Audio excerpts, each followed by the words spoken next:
आज हम महात्मा विदुर और उनके ग्रंथ विदुर नीति के बारे में जानकारी प्राप्त करेंगे।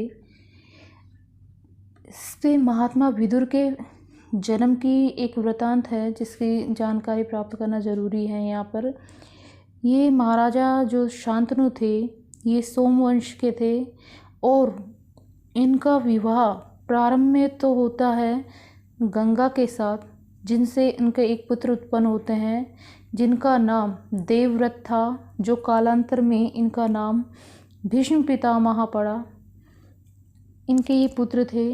गंगा जब स्वर्ग को चली जाती है तब इनका विवाह महाराजा शांतनु का सत्यवती के साथ होता है। सत्यवती जो है एक मछुआरे की पुत्री होती हैं जिनके साथ इनका विवाह होता है महाराजा शांतनु का। शांतनु सत्यवती से इनके दो पुत्र होते हैं, चित्रांगद और विचित्रवीर्य। चित्रांगद उसी के नाम के एक गंधर्व के द्वारा युद्ध में मारे जाते हैं और विचित्रवीर्य जो है बाद में जब ये बड़े हो जाते हैं तो काशी की राजकुमारियाँ अंबिका और अंबालिका से इनका विवाह होता है और फिर बाद में विचित्रवीर्य की भी मृत्यु हो जाती है।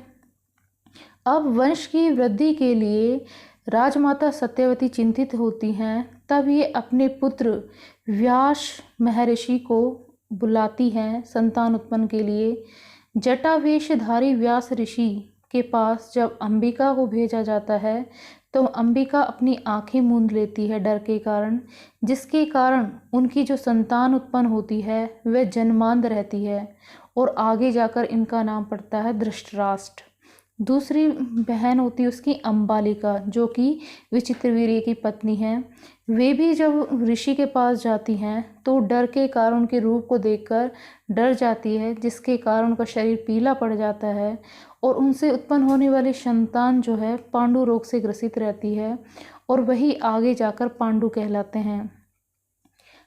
ये सब वृतांत जब व्यास ऋषि राजमाता सत्यवती को बताते हैं तो सत्यवती माता जो राजमाता है वो उन्हें अगले साल फिर बुलाती है। तब अंबा और अंबालिका जो है महर्षि के पास नहीं जाती और अपने स्थान पर अपनी दासी को भेज देती है।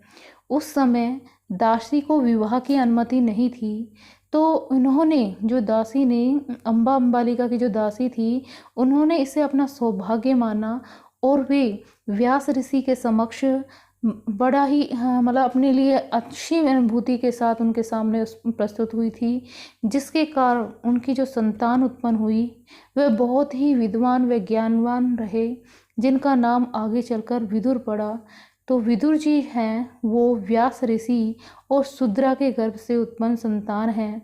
इस कारण वे राजा नहीं बन पाए और उनके स्थान पर जो धृतराष्ट्र थे वो राजा बनना चाहिए था ज्येष्ठ होने के कारण, लेकिन वो अंधे होने के कारण वो महाराजा नहीं बन पाते हैं और उनके भाई जो है पांडु उन्हें महाराजा बनाया जाता है हस्तिनापुर का।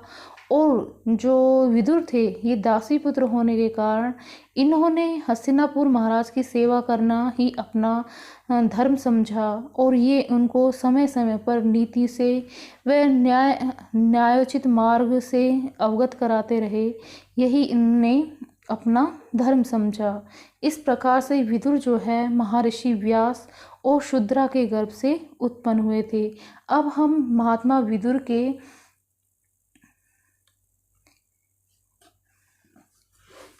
बारे में जानते हैं। विदुर शब्द का अर्थ क्या होता है इसके बारे में जानेंगे।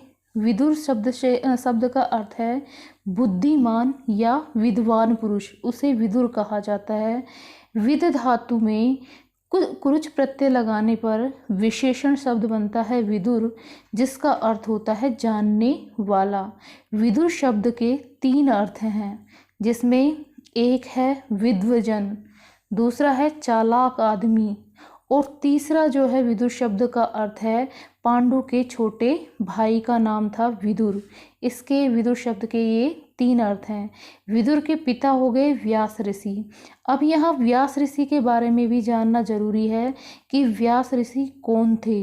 व्यास ऋषि जो है ये पराशर ऋषि और सत्यवती का पुत्र थे। एक बार ऋषि पराशर जो है ये सत्यवती पर मोहित हो जाते हैं, तब उनका जो है ये संतान के रूप में व्यास ऋषि का जन्म होता है। इनके सत्यवती के विवाह से पूर्व, जब शांतनु से विवाह नहीं हुआ था, उससे पूर्व इन्होंने व्यास ऋषि से ये संतान के रूप में इन्होंने जन्म लिया था। पराशर ऋषि से जो है सत्यवती की ये संतान उत्पन्न हुई थी। विदुर की जो माता थी वो एक शूद्रा स्त्री थी और पिता हो गए इनके व्यास ऋषि। विदुर जो थे वे धर्मराज के अवतार माने जाते हैं। विदुर अत्यंत अगाध पंडित थे, बड़े धर्मात्मा, सत्यनिष्ठ, धृतराष्ट्र को उपदेश देने वाले श्री कृष्ण के अनन्य भक्त थे। विदुर जो थे बड़े ही विद्वान, बुद्धिमान और घोर निष्पक्षता के कारण ये प्रसिद्ध रहे हैं महात्मा विदुर। ये हो गया विदुर का सामान्य सा परिचय। अब हम जानते हैं विदुर नीति। विदुर नीति क्या है और इसका कहाँ संकलन किया गया है। महाभारत के उद्योग पर्व के प्रजागर अंश से ये प्राप्त होती है विदुर नीति। उद्योग पर्व क्या है? यह उद्योग पर्व में 10 तो उपवर्ग हैं और 196 अध्याय हैं। किसके अंतर्गत? उद्योग पर्व के अंदर। महाभारत में जो 18 पर्व बताए हैं उनमें से ये उद्योग पर्व है जिसमें कि विदुर नीति का संकलन किया गया है।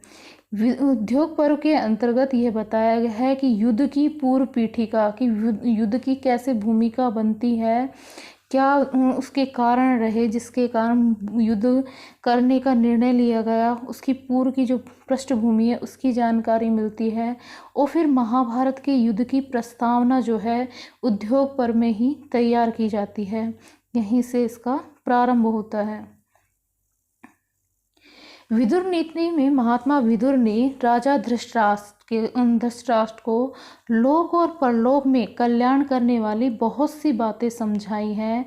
विदुर नीति में व्यवहार नीति, सदाचार, धर्म, सुख दुख प्राप्ति के साधन, त्याग करने योग्य और ग्रहण करने योग्य गुणों व कर्मों का निर्णय व त्याग की महिमा, न्याय के स्वरूप, सत्य व परोपकार, क्षमा, अहिंसा, मित्र के लक्षण आदि का विस्तार से चर्चा की गई है। राजधर्म का सुंदर निरूपण किया गया है। विदुर नीति में मनुष्य को इस जगत में नैतिक जीवन जीने की शिक्षा दी गई है जिससे संपूर्ण मानवता का हित संभव हो सके। इसके लिए यह विदुर नीति का संकलन किया गया है।